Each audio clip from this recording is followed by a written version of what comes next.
Yo, my people, thank you for tuning in to the Grateful Yardie podcast. It's your boy Drew talking to things them pon the ends. As usual, you can hit up our Facebook page, which is facebook.com/the Grateful Yardie podcast. You can hit me up on Instagram, that is Mr. _ SPECYAL. And you can also go old school and email me, gratefulYardiePodcast@gmail.com. Before I get started, I am looking for guests, co-hosts, etc., etc. So if you are interested, if you're anything, you have a little knowledge of sports, a lot of knowledge of sports, you want to join the Grateful Yardie podcast on any capacity, you want to be a guest, you want to co-host with me, hit me up. You can DM me on Instagram, as I said, which is Mr. _ SPECYAL. Hit me up old school way on email, like I said, gratefulYardiePodcast@gmail.com, or send me a message on our Facebook page, the Grateful Yardie Podcast.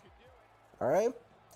So, the biggest event of the summer in the world of professional wrestling, also known as sports entertainment, the WWE presents this Sunday the SummerSlam event. So I'm going to predict, or in the words of Paul Heyman, spoil.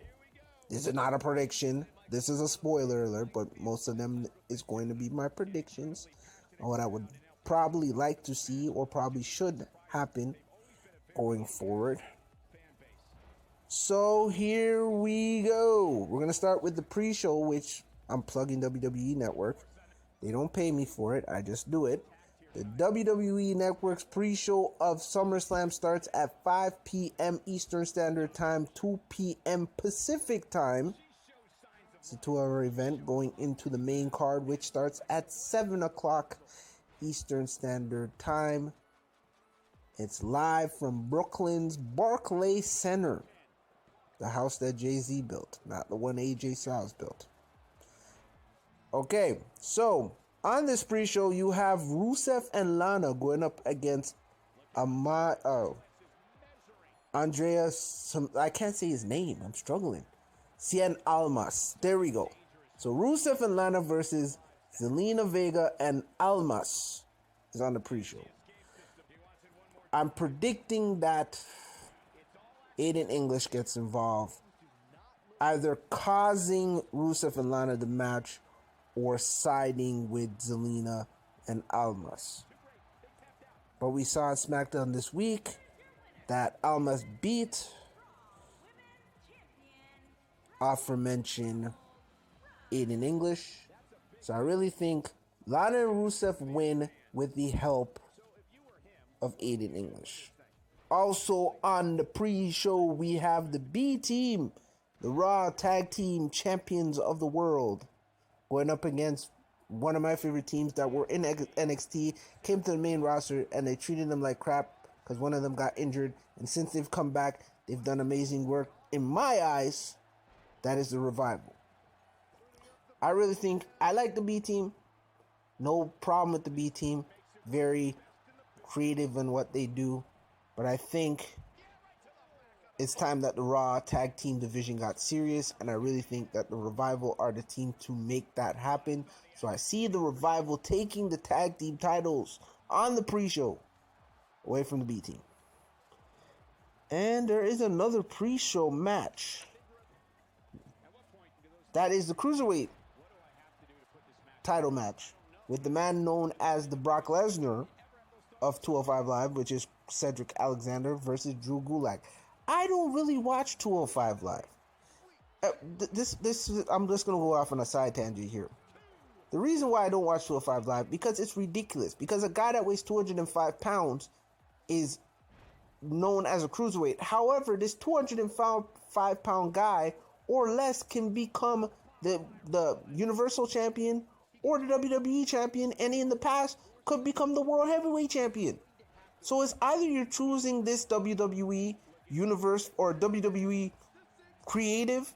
If you are creating weight classes, there should be weight classes across the board. There should be a weight class for the IC title. There should be a weight class for the women's championship, the tag titles, every title. If there's going to be weight classes, there should be a weight class.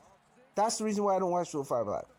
Because it's ridiculous to have an hour show about a weight that has a belt and the guy hasn't defended it on the television show. It's ridiculous. But I'm saying that Cedric Alexander loses to Drew Gulak because Drew Gulak gets help from Gentleman Jack, etc., etc. All right. Taking us to the main card here on SmackDown. The Grateful Yardie podcast presents the SmackDown Preview. For me, the feud that I'm looking very forward to, I'm going to say this, and I'm really crying and tired of this one. Constable Corbin and Finn Balor. Finn Balor looks like trash right now. He is a trash bag, in my opinion. Trash bag. He back up the garbage truck. Creatively, this guy has a cool entrance, cool music. And I think he needs to turn heel ASAP. But I really think that he wins against Constable Corbin. I can't stand the Constable Corbin character. It annoys the freak out of me. When that guy was in NXT, I was one of his biggest fans. I liked what they were doing with Baron Corbin. The Lone Wolf, his theme, or the Lone Wolf. His theme music was awesome. Everything they did with him in NXT. He came up to the main roster. Now he's Constable Corbin. And he's wrestling in dress pants. And slacks. And ties and vests. Ugh. But Finn Balor wins that match. Also, we have got the SmackDown Live tag titles. The New Day versus the Bludgeon Brothers. The Bludgeon Brothers, to me, I enjoy them. They're old school to me. They just beat people up. Don't say much. They're the champs. Is there anybody on any team on the SmackDown Live roster that could beat them? Maybe the Bar could. I see the New Day going over here. I'm going with the Bludgeon Brothers. Keep their SmackDown Live tag titles. Then we have Nakamura and Jeff Hardy for the U.S. title. We all know Randy Orton is gunning for Jeff Hardy because he feels like people don't respect him. He's been doing this for upteen amount of years, and they still don't respect him. So he is, that is RKO. He is on a mission to go after all of our favorites that we put on the pedestal. Jeff Hardy is going to be screwed out of the U.S. title some way, somehow, come Sunday, by hook or crook. Nakamura gains the United States Heavyweight title. Another thing, I'm going to go on a side tangent about Nakamura. When Nakamura was in New Japan, he was one of my favorite wrestlers. And I was excited when he came over to WWE. When he was in the NXT, I was excited. Ever since he's been on the main roster, he's been looked out to look like Boo Boo the Fool. And I don't like it. And hopefully this US title run can elevate him to another level. Alright? Then we have the SmackDown Women's title 3-way match that is Champ Carmella going up against Becky Lynch and Charlotte Flair. I really think Carmella's going to retain because Becky and Charlotte are going to find a way to shag each other in some way, somehow, some fashion, and one of them are going to turn heel. Don't know which one it's going to be. So you know what? I'm going to throw it out there, and we haven't seen Becky as a heel, which she could do. Charlotte is more better as a heel than she is a babyface. So I really think that Charlotte is going to turn heel, but Carmella regains her title.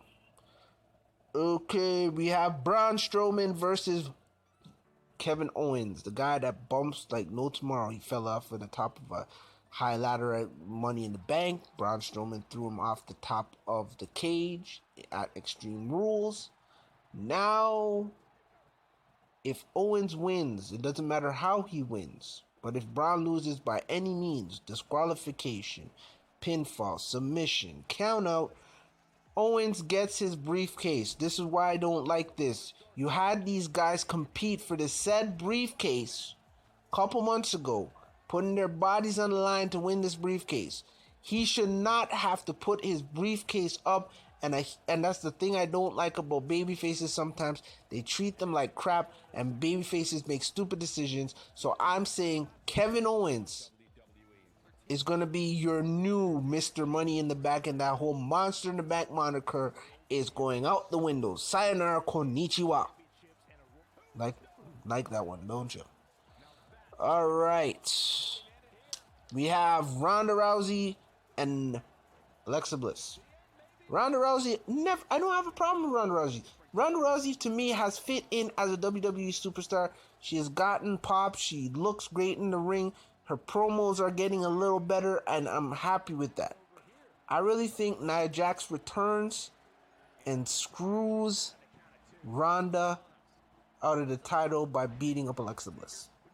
That sets up the three-way at the next pay-per-view, which it shouldn't happen because Nia, or I like that story better than Ronda winning the belt right away. I don't think Ronda should win the title right away. I think Ronda's money match is with Shayna Baszler at WrestleMania. That is the money match. I think right now she doesn't need to win the title.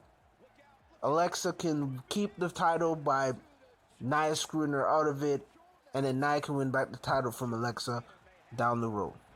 Alright? Then you have the IC title, which is Rollins versus Ziggler, which we saw the return of the lunatic fringe known as Dean Ambrose on Monday Night Raw this week. So he'll be in Ambrose's corner. Do I believe that? I'm spoiling alert this one. I think Dean Ambrose turns on Seth Rollins, and Seth Rollins loses his shot at the IC title. And then we spin off in a program with Ambrose and Rollins. That's just my opinion. Remember, this podcast is built on my opinions. You don't take them as fact or gospel. It's just my opinion. And that's what I see. I see that Dean Ambrose is going to screw Rollins out of the IC title. And then they'll have a program going into Survivor Series in November. On the Raw side, let's not on the Raw side. On the SmackDown side, we have a TNA or Impact Wrestling rematch. We've seen this match time in and time out. Over the last how many years they were there before they came to the big show known as the World Wrestling Entertainment. That's AJ Styles versus Samoa Joe for the WWE Championship. I don't like the storyline that Joe, they're bringing the family, and AJ wants to be away from his family, and then the end of SmackDown, it was Wendy, AJ's wife, that wrote the letter, and see, that's why it's sports entertainment. It's not wrestling. It's just wrestling. They're fighting for the championship. There's respect, animosity, whatever. That's how we get to the match. This whole storyline with, and you don't want to be with your family, and you talk crap about my family, and not a fan. I really think this is time to pull the trigger on Joe being the figurehead on SmackDown Live. There's a lot more fresher matches you can do with Joe as champion. You can do the automatic rematch with AJ and he beats him again. But Joe will be your new reigning and defending WWE champion. And if what I think is going to happen in the main event for the Universal title, maybe Joe could be the new Paul Heyman guy. I'm just saying. Let me get to it. The main event of the evening, ladies and gentlemen. That will be the challenger Roman Reigns for the third time, his third time the charm, up against the reigning and defending Universal Heavyweight Champion of the world, Brock Lesnar. We saw over the 2 weeks the Oscar performance by Paul Heyman. We saw this week he's speaking Samoan, and then the pepper spray for Brock to beat up Roman once again. I think if Brock is legitly, I think is his last match on his contract, in the new contract. And if he is getting ready to face Daniel Cormier early next year, this is the time that the WWE pulls the trigger and gets a new Universal Champion. I really there's two scenarios that I'm going with. My first scenario is that Paul turns on Brock and helps Roman, and Roman becomes the new Paul Heyman guy, like he was suggesting on Monday Night Raw this week. Or Kevin Owens cashes in his newly won Money in the Bank briefcase and becomes the Universal Champion. Braun then can go after Kevin again for that same Universal title. Those are the two scenarios I'm throwing out there. One could work, one could not work. I could be both wrong. I could look like a total idiot, like I don't know what I'm talking about. But I think those are the two scenarios that could go down this Sunday in the main event of SummerSlam.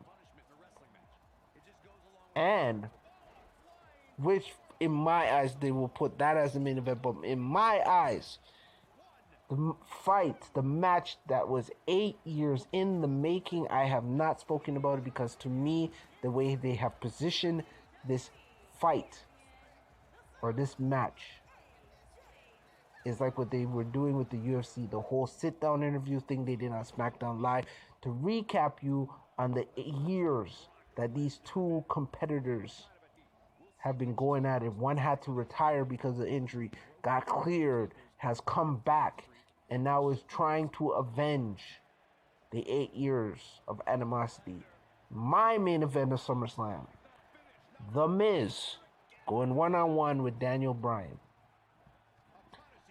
I see The Miz coming out of this one with some type of skullduggery move win. Feet on the ropes, pulling the tide some way, somehow. He wins the match. But it will be a competitive match. And I like the fact there's history here. We know the NXT history. We know the great promo The Miz cut on Hawkins' match. To me, The Miz has been on fire since this whole brand split. That's why last year when I did this podcast, he was my comeback wrestler of the year. He was. And right now he's on fire. The things that he in the sit down interview were great. Daniel Bryan was great in the sit down interviews this week on SmackDown Live. I enjoyed the bill. I think they have more to go with this feud and this story, and I think The Miz gets the one up in this match. Going forward, I really think these two are going to headline WrestleMania for the WWE title, which is going to be amazing next year at MetLife Stadium. So that was it, the rundown and the preview of SummerSlam 2018. Hopefully you enjoyed the show.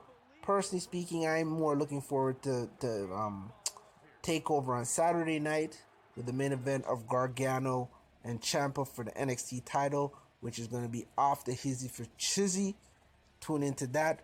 Hopefully you'll tune in to my review of SummerSlam, which will be coming up early next week. Remember, you can always hit me up, facebook.com/thegratefulroyalty-podcast. On Instagram, that's Mr._special. Go old school, hit me up, gratefulroyaltypodcast@gmail.com. I'm looking for co-hosts, I'm looking for guests. I'm always here. I'm always grateful. So you do the same. God bless and stay grateful. Peace.